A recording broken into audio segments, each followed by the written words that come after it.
And now next question is question number 9. How did Safavid kings prevent the Ottoman from conquering their land? सफ़ेद king ने कैसे Ottoman से अपनी empire को या अपने लैंड्स को कनकर्ड होने से बचाया? इस क्वेश्चन का आंसर जो था वो प्रॉपर बुक में नहीं था, उसके लिए ये सेपरेट लिखा गया है, ठीक है। द ऑटोमन एंड सफ़ेद एम्पायर। द सफ़ेद डेंसिटी वॉज फाउंडेड इन 1501। सफ़ेद डेंसिटी जो स्टार्ट हुई थी वो हुई थी 1501 में, और किसने की थी? बाय शाह इस्माइल ने। After the death of Ismail his son Tahmasp become the Shah. Ismail की डेथ के बाद उसका बेटा थैमस जो था वो शाह बना, यानी उसने अपने बाप की जगह, अपने बाप के बाद जो था वो पूरा होल्ड लिया।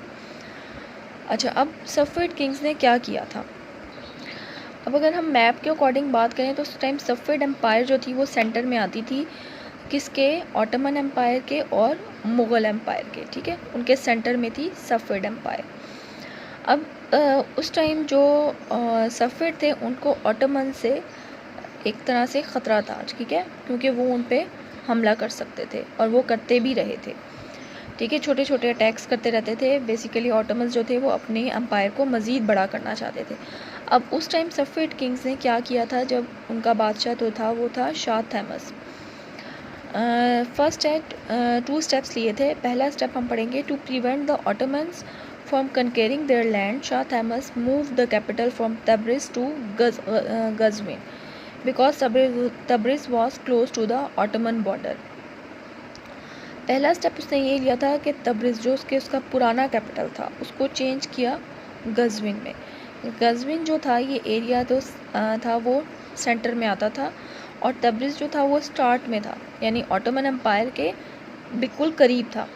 तो हमेशा जो जितने एसेट्स होते हैं ना वो किसी भी जो भी स्टेट होती है या जो कोई भी कंट्री होता है वो उसके कैपिटल में होते हैं, ठीक है।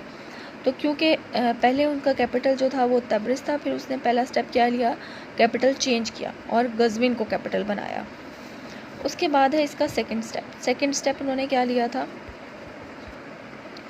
He also had a policy called burned land, ठीक है। उसने जो दूसरी पॉलिसी अडॉप्ट की थी वो थी बर्न्ड लैंड, यानी उसने तमाम ज़मीनें डिस्ट्रॉय कर दी थी। He destroy all sown areas and water springs. उसने वो तमाम एरियाज़ डिस्ट्रॉय कर दिए थे जहाँ जहाँ से भी ऑटोमन्स जो थे वो दाखिल हो सकते थे उनकी एम्पायर में, ठीक है। इवन के सोन एरियाज़ भी डिस्ट्रॉय कर दिए थे। सोन एरियाज़ वो एरियाज़ जहाँ पे जो पहले से जहाँ पे फसलें हों, ठीक है, उसको कहते हैं। और वाटर स्प्रिंग्स, पानी के चश्मे।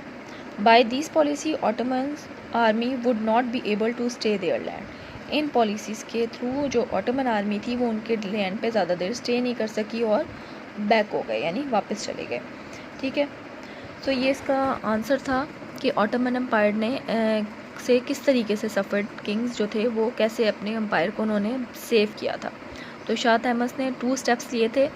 एक स्टेप लिया था कि उसने कैपिटल चेंज किया था, क्योंकि सारे एसेट्स जो होते हैं वो किसी भी स्टेट के कैपिटल के पास होते हैं, तो उसने कैपिटल चेंज किया। और सेकंड स्टेप उसने जो पॉलिसी अडॉप्ट की थी बर्न्ड लैंड की, उसने तमाम बोर्ड एरियाज़ डिस्ट्रॉय कर दिए थे जहाँ जहाँ से ऑटोमन्स जो थे वो उनके एम्पायर में दाखिल हो सकते थे, ठीक है। होपफुली स्टूडेंट्स आपको इस क्वेश्चन का आंसर समझ आ गया होगा। Take care students, have a good day. अल्लाह हाफिज़।